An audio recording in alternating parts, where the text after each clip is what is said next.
FORA.tv. The world is thinking.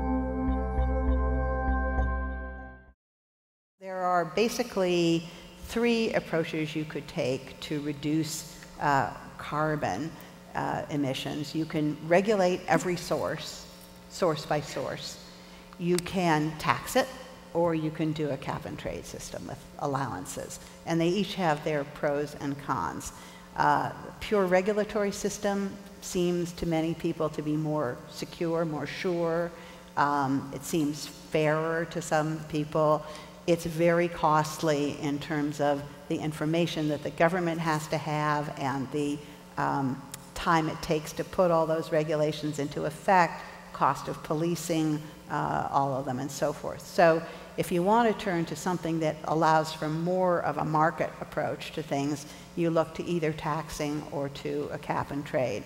The taxing of carbon emissions clearly gives you a known source of revenue, which can be good because the money could be recycled into doing good things.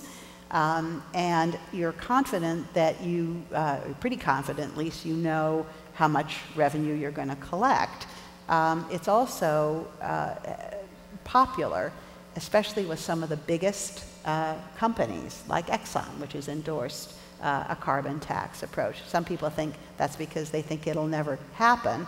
But I don't actually believe that. I think if you're a big and sophisticated company, you think that you're in the best position to figure out how to reduce your own emissions and save money, and you won't, and then there's a discipline to the tax system.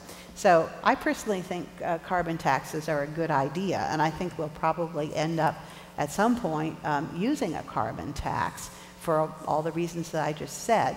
However, that has proven, at least in the past, to be absolutely a forbidden concept for most politicians. The T word, even when it's coupled with reducing other kinds of taxes. You know, even if you said you could tax carbon, which we don't like, and you could get rid of taxes on payroll, for example, you still can't get more than a handful of politicians to buy into that approach. So that leaves you with a cap and trade system.